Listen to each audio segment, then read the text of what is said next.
खुलुमबाय आंनि मुङा करिश्मा बर' आङो बाक्सा बागानपारानि गिबियावनो गासैनिसिमबो बे चेनेलफोरनि नायगिरि बिथांमोननिसिम आरो खौरांगिरिफोरनिसिम आंनि गोसो गोरबोनिफ्राय खुलुमनायखौ जासिहरग्रोबाय आं थारैनो जोबोर गोजोननाय मोन्दों मानो होननानै बुङोब्ला जोंनि बर'नि सासे मुंख्लं बिर जोहोलाव दि जाब्रां बिथांमोन बायदि माने गेदेरमा सुबुंनि मुङै खुंजानाय फुटबल टुर्नामेन्ट आरो दिनै बेखेवनाय हाबाफारि अपेनिं सेरेमनियाव आङो बेफोरबायदि बाहागो लानो मोननानै जोबोर गोजोननाय मोन्दों गिबियावनो आङो बे आंखौ जाय हांख्रायनानै लाबोनाय अन्थाइबारि माया क्लाब बिथांमोननिसिमबो नोंथांमोननि चेनेलनि गेजेरजोंनो आं गोसो गोरबोनिफ्राय साबायखर बावहरो ओमफ्राय आङो मोजाङै नायजोबनो हायाखै मानोना आंनि लोगोफोर फ्रेन्ड्सफोर फैगासिनो जोङो फट' लानाय भिडिअ लानायाव एसे बेस्थ' जाबाय दङ बेनि थाखाय आङो नायजोबनो हायाखै दहाय एसे जागायहांनायाव नायदोंमोन जेथिया फार्स्ट गलसे होदोंमोन आं गल होनाया लासै दंमोन ओमफ्राय बेनि उनाव आं दासिम नायजोबनो हायाखै आरो बिदिनो गावजों गाव सापर्ट होलायनांगोन मानो होनोब्ला बे फिल्डनिफ्रायनो माने गोबां गोजौ नेसनेल लेभेलसिम इन्टारनेसनेल लेभेलसिम सासे मोजां गेलेगिरि ओंखारहैनो हायो जों गावजों गाव सापर्ट होलायनांगोन ओमफ्राय बेखिनिखौनो बुंनांगोन बेनिफ्रायनो मोजां सासे जोंनि गेजेरनिफ्राय मोजां गेलेग्रा ओंखारलांथों गासिबो बिथिङावनो गासिबो बिथिंजोंनो दावगालांनो हाथों बर' फिसाफोरा जोङो जेरै एक्टिं खालामनायाव जों आवगायबोदों सोरबा खेलायाव आवगायबोनांगोन सोरबा फरायनायजों जब बा सोरबा गावनि बिजनेस बेफोरबायदिनो बयबो गोजौ फारसेजों माने दावगालांनो हाथों आं बेखौनो सासे बर' फिसा जानानै बर' फिसानि मोजांखौ हास्थायो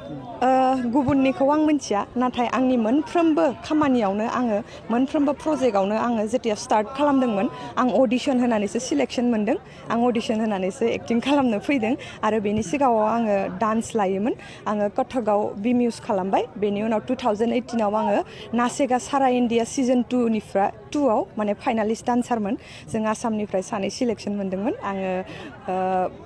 मोसानायखौ स्टार्ट खालामग्रोदोंमोन मोसानायनिफ्राय आङो बिदिनो बर' फिल्माव अडिसन होबाय आं एक्टिं खालामनो चान्सबो मोनबाय बेनि उनावहाय आङो 2021आव एक्टिंनि कर्स लादोंमोन दा एक्टिंनि कर्सआबो आंना कमप्लिट जानानै बे जेराव आं कर्स लादोंमोन बेयावनो आङो दा एक्टिं टिचार हिसाबै खामानि मावगासिनो दङ ओमफ्राय आरो बिदिनो आं माखासे एसामिसफोरावबो अडिसन होदोंमोन ओमफ्राय सिलेक्सनबो मोन्दोंमोन खिन्थु आङो मावनो गोसो गैयिनि थाखाय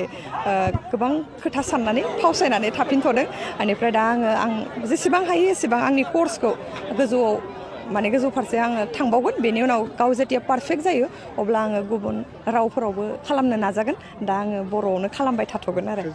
प्रेजेन्ट आंनि मोनसे मुभि सेप्टेम्बराव रिलिज जालांबाय राहा होननाय बर' सावथुन बेनिफ्राय बेनि उनावहाय दा आङो जेबो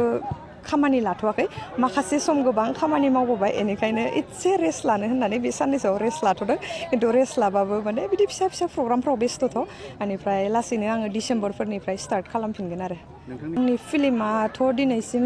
4-6टासो जाबाय बेनिफ्राय एलबाम दं सर्ट मुभि दं आङो बांद्राय गोबाव एक्टिं खालामाखै 2019निफ्रायसो आङो स्टार्ट खालामदों 2020आ लासै आङो 19निफ्राय 20सिम मुभि खालामबाय बेनि उनावहाय 20निफ्रायथ' लकडाउनजोंनो दिना थांबाय 21आव आङो ग्रोबनो एक्टिं क्लासाव जइन जाबाय एक्टिं क्लास जोबखांनायनि उनावनो बेयावनो खामानि मावफिनगासिनो दङ आसामिस ड्रामाफोर आङो बर'ल' नङा आङो नेसनेल लेभेलफ्रावबो ड्रामाफोर खालामबोगासिनो आसामिस हिन्दी बेफोरबायदि ओमफ्राय नट अनलि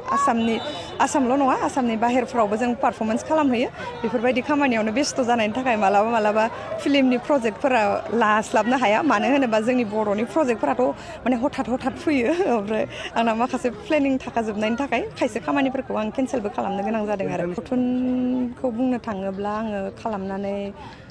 हायनामुलि 7 मानोना खम समनि गेजेरावनो जोबदों बेनिफ्राय आरो एलबामफोर दङ बेनिफ्राय